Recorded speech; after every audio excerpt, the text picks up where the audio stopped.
જીવંતિકા માતની જય.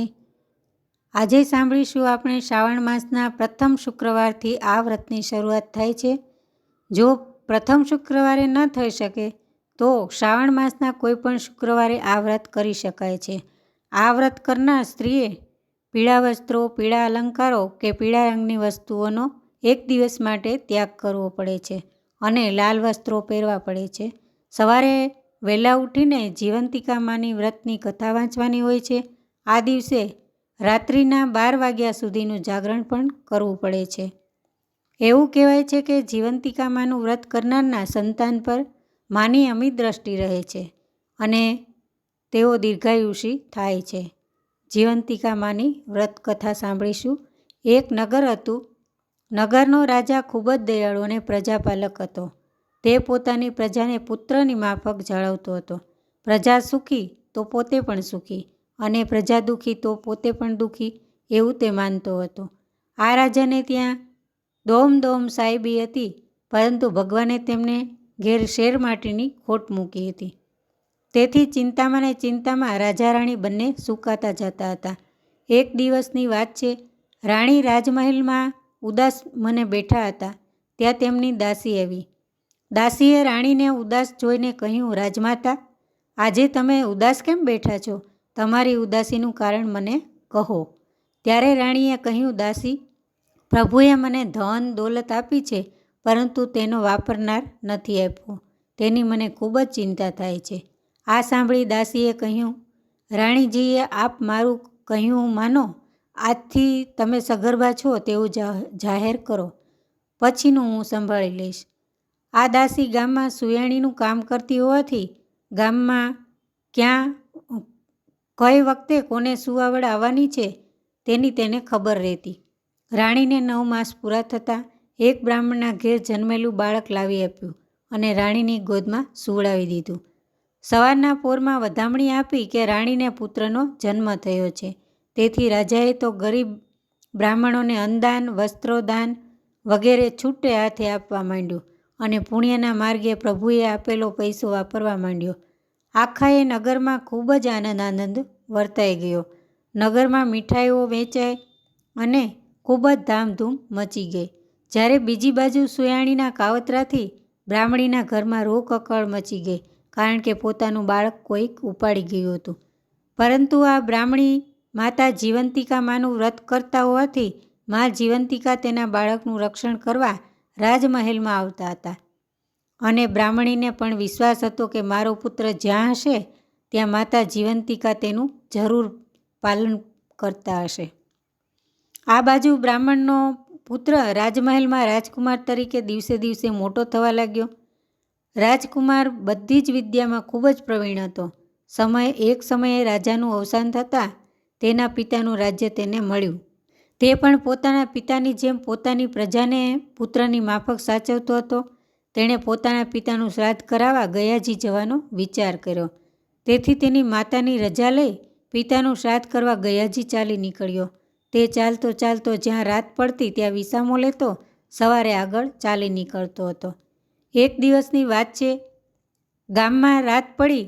તેણે ગામમાં રહેવાનો વિચાર કર્યો. તે તો ગામમાં જઈ એક શેઠને ત્યાં જઈ સાદ કર્યો. અરે, ઘરમાં કોઈ છે કે નહીં? ત્યારે મકાન માલિક બહાર આવી, કોણ છે ભાઈ? તું ક્યાંથી આવે છે? કોનું કામ છે તારે? રાજકુમાર બોલ્યો કે હું અજાણ્યો મુસાફર છું. રસ્તામાં રાત પડી ગઈ હોવાથી તમારા ગામમાં રાત રહેવાનો વિચાર કર્યો અને તમારા ઘેર આવી સાદ પાડ્યો. આજની રાત મને રહેવા દો તો તમારી મોટી મહેરબાની માનીશ. હું ઉજ્જૈન નગરેથી આવું છું. સવારે ચાલ્યો જઈશ. શેઠ કહે, ખુશીથી રહે ભાઈ, આ ઘર તારું જ છે. એમ કહીને તેનો સત્કાર કર્યો અને તેને જમવા રસોઈ બનાવી જમાડ્યો અને 12 ઓટલા ઉપર પથારી કરી આપી. આથી રાજકુમાર થાક્યો પાક્યો ખૂબ ઘસઘસાટ ઊંઘી ગયો. આ બાજુ વાણિયાની વહુને સુવાવડ આવી હોવાથી તેના દીકરાની છઠ્ઠી હતી. અગાઉ વાણિયાના કુખે જન્મેલ દરેક બાળક 7મા દિવસની સવારે મરણ પામતા હતા. તેથી તેઓ ચિંતિત અવસ્થામાં હતા. એમ કરતાં તેઓ ઊંઘી ગયા. મધ્યરાત્રિએ વિધાતા વાણિયાના છોકરાના લેખ લખવા આવ્યા. ત્યારે બહાર સૂતેલ રાજકુમારનું માતા જીવંતિકા ઓશિકે ઊભા રહી રક્ષણ કરતા હતા. તેમણે વિધાતાને રોકીને કહ્યું હતું કે બહેન, અત્યારે મધ્યરાત્રિએ તારું આગમન કેમ થયું? ત્યારે વિધાતાએ કહ્યું કે વાણિયાને ત્યાં દીકરો આવ્યો છે, તેથી આજે છઠ્ઠી છે, તેના લેખ લખવા આવી છું. ત્યારે માતાજીએ પૂછ્યું કે બેન, તેના લેખમાં તું શું લખીશ? વિધાતાએ કહ્યું કે આ છોકરો સવારે મરણ પામશે. ત્યારે જીવંતિકા માએ કહ્યું, જ્યાં મારી હાજરી હોય ત્યાં કોઈનું અમંગળ થાય નહીં, તેનું દીર્ઘાયુષ્ય લખવું જ પડશે. ત્યારે વિધાતાએ કહ્યું કે મારે તેના લેખમાં હોય તે લખવું પડે, માટે માતાજી બોલ્યા, તારી ઈચ્છા કદી પૂરી થશે નહીં, તારે દીર્ઘાયુષ્ય લખવું. સવારે વાણિયાના ઘરના ઉઠ્યા ત્યારે પોતાના બાળકને જીવતું જોયું, તેથી તેઓ તો સૌ ગાંડા ઘેલા થઈ ગયા. આ અગાઉ જન્મેલા દરેક બાળક 7મા દિવસના સવારે મરણ પામતા. તેઓ પોતાના ઘેર આવેલા મુસાફરને સારા પગલાંના ગણવા લાગ્યા. આથી તેઓ ખૂબ જ આદર સત્કાર કર્યો. રાજકુમારે જવાની રજા માગી ત્યારે તેને રહેવા માટે ખૂબ જ આગ્રહ કર્યો. ત્યારે રાજકુમારે કહ્યું કે હું મારા પિતાજીનું ગયાજી શ્રાદ્ધ કરવા જાઉં છું. જ્યારે મારા દેશમાં પાછો જઈશ ત્યારે તમારા ઘેર જરૂર પાછો આવીશ. જ્યારે બ્રાહ્મણ પુત્ર રાજકુમાર તેના પિતાનું બ્રાહ્મણીની મદદથી શ્રાદ્ધ પિંડદાન આપે છે, ત્યારે તેને પાણીમાં એકને બદલે 2 હાથ દેખાય છે. તેનું રહસ્ય તેને સમજાતું નથી અને પંડિતોને કારણ પૂછ્યું તો ચૂપ રહ્યા. રાજકુમારે ખૂબ જ આગ્રહ કર્યો ત્યારે પંડિતોએ કહ્યું કે એક હાથ કોઈ દેવીનો હોય તેવું લાગે છે.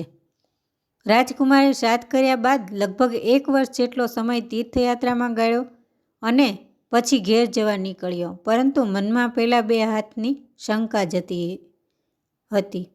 એક પછી એક ગામ વટાવતો પેલા વાણિયાના ગામમાં આવ્યો અને વાણિયાના ઘેર ગયો ત્યારે પણ તેની પત્નીને બીજો પુત્ર જન્મ્યો.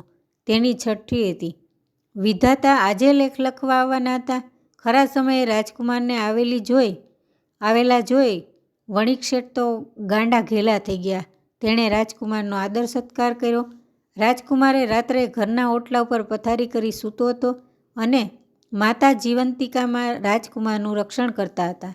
આજે પણ વિધાતા દેવી છઠ્ઠીના લેખ લખવા આવ્યા ત્યારે માતાજીએ આડું ત્રિશૂળ ધર્યું અને પૂછ્યું, આજે કેમ તારું આગમન અહીંયા છે?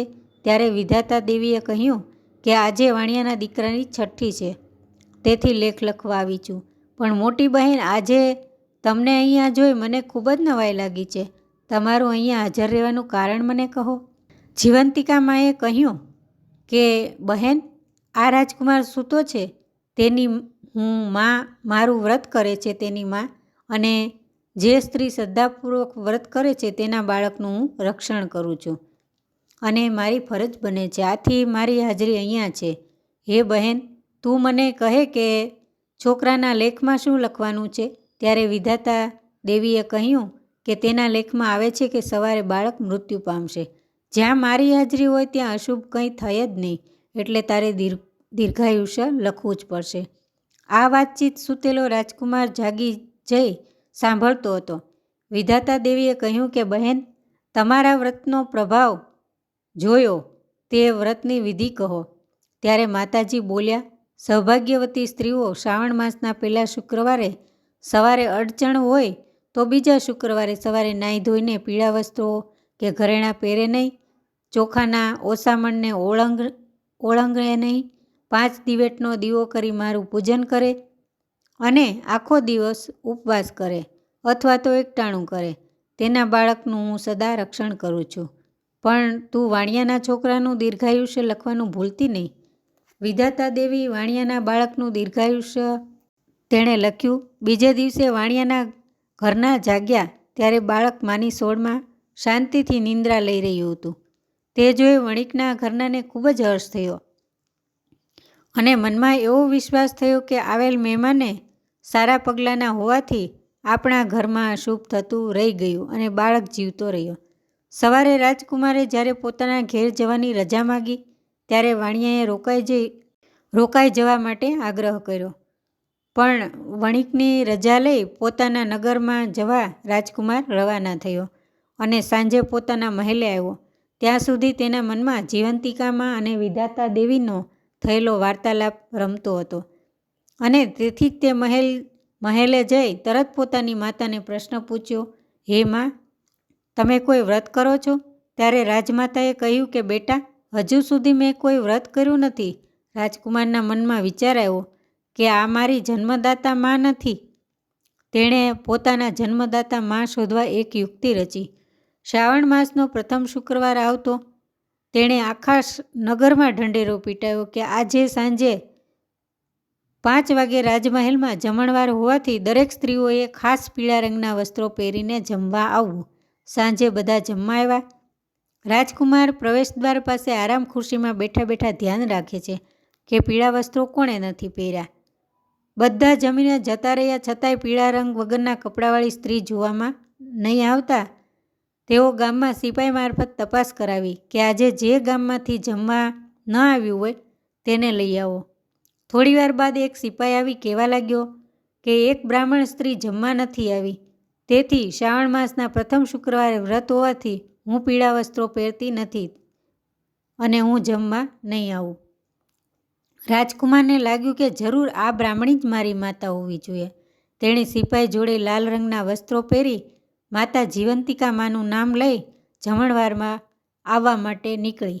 રાજમહેલમાં પ્રવેશદ્વાર પાસે પહોંચી રાજકુમાર આરામ ખુરશીમાં બેઠો હતો. તેને જોતાં જ તેના થાનમાંથી દૂધની શેર છૂટી અને રાજકુમારના મોઢામાં જઈને પડી.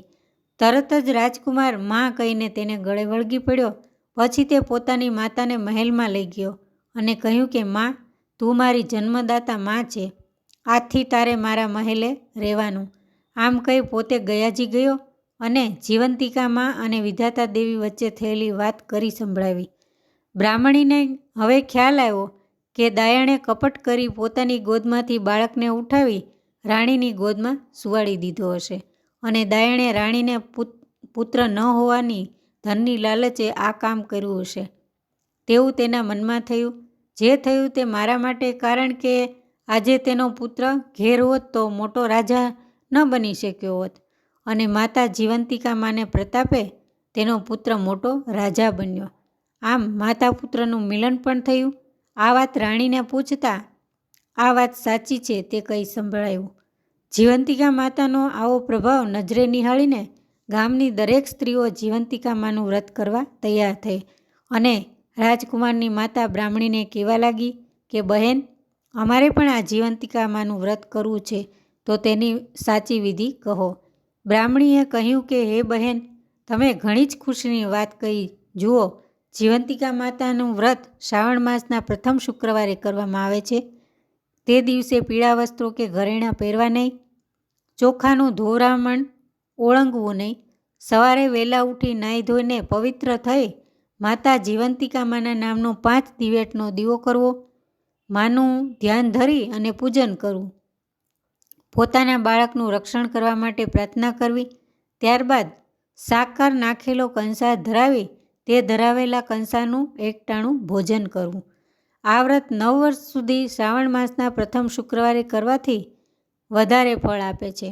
9 વર્ષ બાદ વ્રતનું ઉજવણું કરવું. સ્ત્રી જો પૂર્ણ શ્રદ્ધાથી જીવંતિકા માનું વ્રત કરે તો માં તેના બાળકનું હંમેશા રક્ષણ કરે છે અને વિખૂટા પડેલા પોતાના સંતાનો આપોઆપ મળી આવે છે. મારો પુત્ર પણ મને જીવંતિકા માએ આપોઆપ પાછો મેળવી આપ્યો છે તે તમે બધા જાણો છો.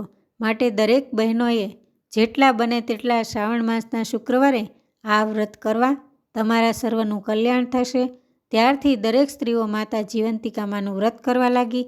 હે જીવંતિકા માં, તમે જેવા બ્રાહ્મણીને ફળ્યા છો તેવા તમારી વાર્તા લખનાર, વ્રત કરનાર, સાંભળનાર વ્રતને સર્વને ફળજો.